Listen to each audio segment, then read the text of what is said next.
Welcome to The Explainer.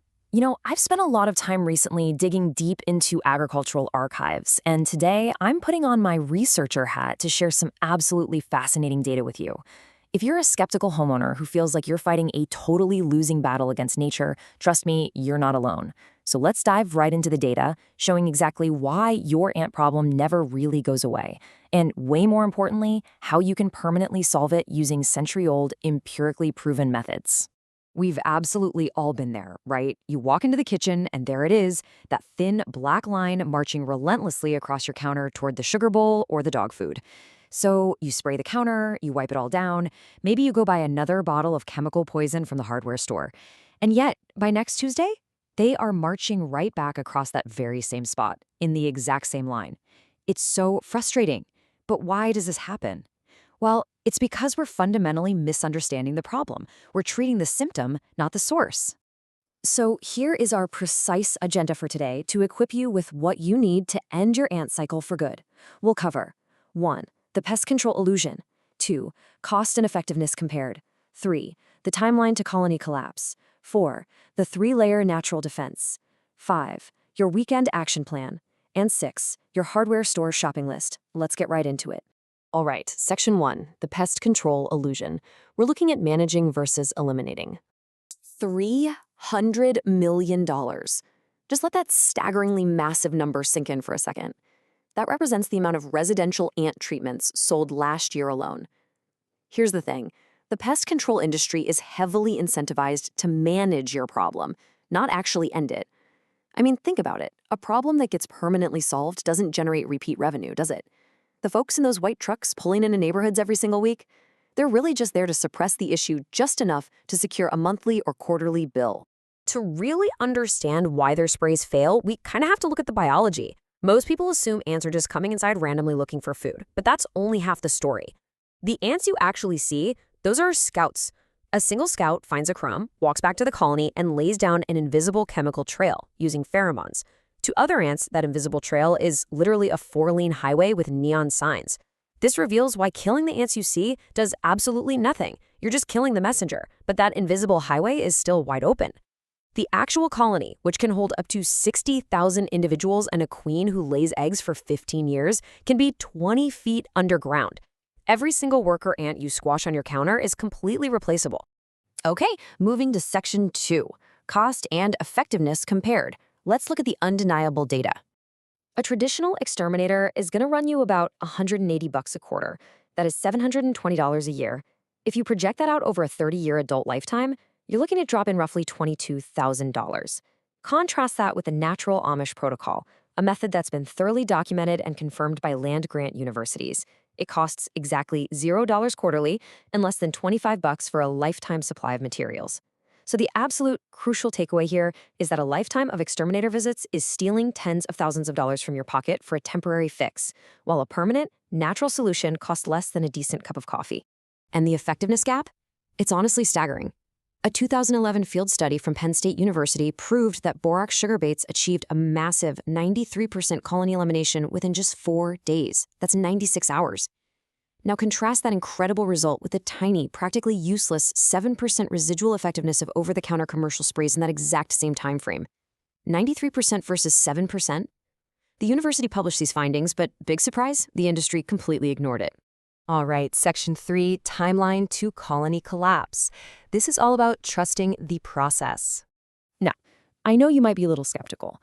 When you try a natural method, you really need to know exactly what's happening behind the scenes. So let's map out the precise timeline so you know exactly what to expect. Here's how the borax bait actually works. The mixture is 1 part borax to 3 parts powdered or granulated sugar mixed with just enough warm water to make a sticky syrup.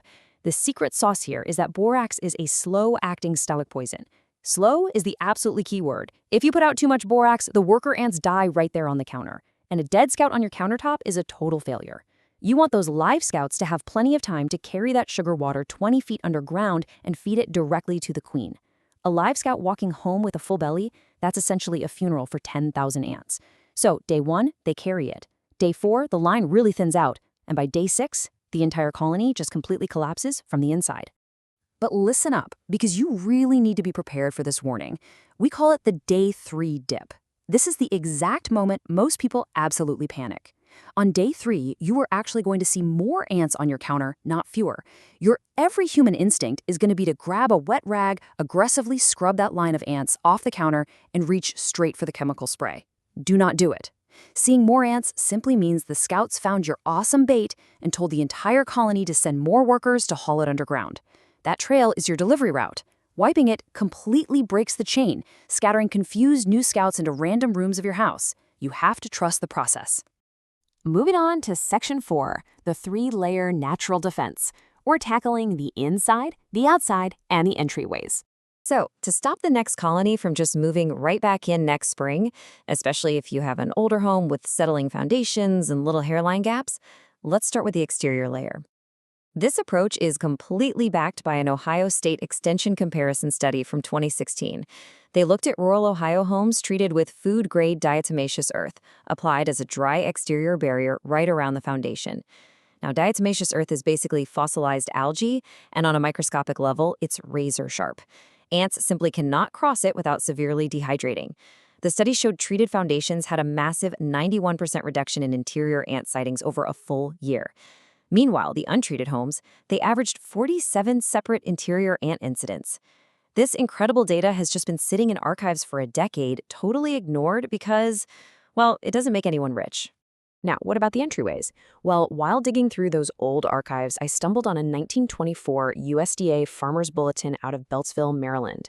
An entomologist named C.A. Wiggle documented that ant scouts literally cannot lay a coherent trail across a line of plain, ordinary ground cinnamon. The active compound, cinnamaldehyde, completely disrupts their chemical signaling. If you just draw a half-inch thick line of cinnamon across an entry point, within 72 hours, the entire scouting pattern just collapses. The colony literally loses its map to your house. It's amazing. Okay, Section 5, your weekend action plan. Let's execute this in about 90 minutes. So here is your exact step-by-step protocol to knock this out this Saturday morning. Step 1, find the entry point. Maybe where the counter meets the wall or the threshold of your back door, and draw a 1/4-inch to 1/2-inch thick cinnamon barrier right there. Step 2, move inside and place your borax syrup. Remember, that's 1 part borax, 3 parts sugar dissolved in warm water on a little square of wax paper or an old pickled jar lid. Place it about 6 inches off the main trail. Ants are naturally suspicious of obstacles right in their path, but they will totally detour a few inches for a sugar jackpot. And finally, step 3. Head outside on a dry day and lightly dust a 2-inch wide band of that food-grade diatomaceous earth all the way around your exterior foundation, making absolutely sure to hit the weep holes in your brick and those sill plates. Finally, Section 6, your hardware store shopping list. Here's everything you need. Go ahead and grab a quick screenshot of this if you want. You can find all of this super easily. You just need 1 box of basic borax, which is under $5 and will literally last you a decade. You'll need standard granulated or powdered sugar to attract the ants. Now, crucially, you need a 10-pound bag of food-grade diatomaceous earth. That'll run you about $18 from any farm supply store. Do not buy pool grade. Pool grade is heat-treated, which alters the silica structure, meaning it will hurt your lungs and it won't even kill the ants. You absolutely want food grade. And lastly, get the absolute cheapest jug of ground cinnamon you can possibly find. A 99-cent jar from the dollar store has the exact same cinnamaldehyde concentration as some fancy, expensive organic tin. So, we've covered the science, the timeline, and the exact steps. But the real question I want to leave you with today is this. Are you ready to stop renting your own knowledge back from the companies that took it in the first place? For a century, this incredibly effective data has been quietly pushed aside just to protect quarterly corporate earnings. But now that you hold a century-old, empirically proven solution right in your hands, which of these 3 methods are you going to reclaim and try first? Will it be the cinnamon barrier, the borax bait, or the diatomaceous earth? You've got the tools, you've got the data. Now it is time to take your home back.